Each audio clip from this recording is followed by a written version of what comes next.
কিভাবে রেখে যাবো এই চিন্তা সারাক্ষণ। ত্রয়োদশ জাতীয় নির্বাচনে আনসার ভিটিপি সদস্যদের ভোট কেন্দ্রে নিরাপত্তা মহড়া এবং 2025-26 সালের চতুর্থ ধাপে মৌলিক প্রশিক্ষণ শেষে সমাপনী অনুষ্ঠানের আয়োজন করা হয়। সোমবার রাজধানীর ভাটারায় আনসার গার্ড ব্যাটালিয়নে আয়োজিত এই অনুষ্ঠানে সভাপতিত্ব করেন বাহিনীটির মহাপরিচালক মেজর জেনারেল আব্দুল মোতালেব সাজ্জাদ মাহমুদ। এ সময় প্রধান অতিথি হিসেবে উপস্থিত ছিলেন নির্বাচন কমিশনার এএমএম নাসির উদ্দিন। এই সদস্যরা আগামী নির্বাচনে ইনশাল্লাহ ভূমিকা রাখবে।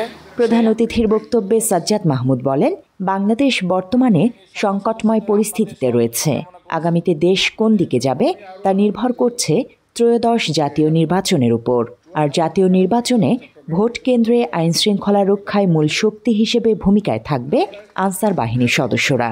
তাদের ওপর আগামীর বাংলাদেশ বিনির্মাণের একটা দায়িত্ব এসে পড়েছে মন্তব্য করেন তিনি।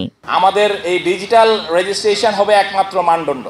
যার সার্টিফিকেশন নাই তাকে আমরা এই নির্বাচনী মোতায়েনে সম্পৃক্ত করব না, তাকে মোতায়েন করা হবে না।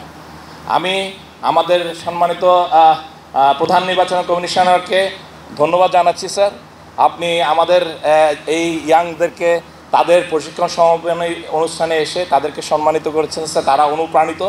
আমি আশা করি আপনার দিক নির্দেশনা, আপনার অনুপ্রেরণা তাদেরকে আগামী দিনের নির্বাচনী চ্যালেঞ্জ মোকাবেলায় আরও বেশি উজ্জীবিত করবে স্যার।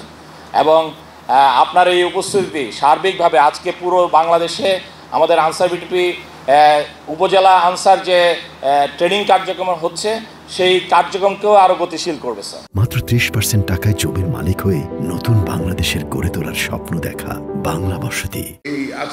নির্বাচনে প্রিজাইডিং অফিসার, রিটার্নিং অফিসার ও আইন শৃঙ্খলা বাহিনী সহ সব মিলিয়ে অন্তত 10 লাখ লোক মোতায়েন থাকবে জানিয়ে নির্বাচন কমিশনার এএমএম নাসির উদ্দিন বলেন, যারা নির্বাচনের ডিউটিতে থাকে সাধারণত তারা নিজেরা ভোট দিতে পারে না। তবে এবার নির্বাচনের দায়িত্বে থাকা ব্যক্তিসহ প্রবাসী ও কারাবন্দীদের ভোট দেওয়ার সুযোগ করে দিতে উদ্যোগ নেওয়া হয়েছে বলে জানান তিনি। সে লক্ষ্যে 16 নভেম্বর একটি অ্যাপ চালু করা হবে উল্লেখ করে সকলকে অ্যাপে রেজিস্ট্রেশন করতে আহ্বান করেন সিইসি। প্রবাসীদেরও একটা ভোট দেওয়ার জন্য উদ্যোগ আমরা নিয়েছি। 18 তারিখে আমরা অ্যাপটা লঞ্চ করব। আশা করব আপনারা সবাই রেজিস্ট্রেশনটা করে নেবেন যাতে ভোটটা আপনারা দিতে পারেন। এবারের নির্বাচনে প্রায় 5,45,000 আনসার সদস্য দায়িত্ব পালন করবেন। নির্বাচন সামনে রেখে ডিসেম্বর মাস পর্যন্ত আনসার সদস্যদের এই মৌলিক প্রশিক্ষণ কার্যক্রম চলবে বলেও জানান প্রধান নির্বাচন কমিশনার। Desk report, Bangla addition.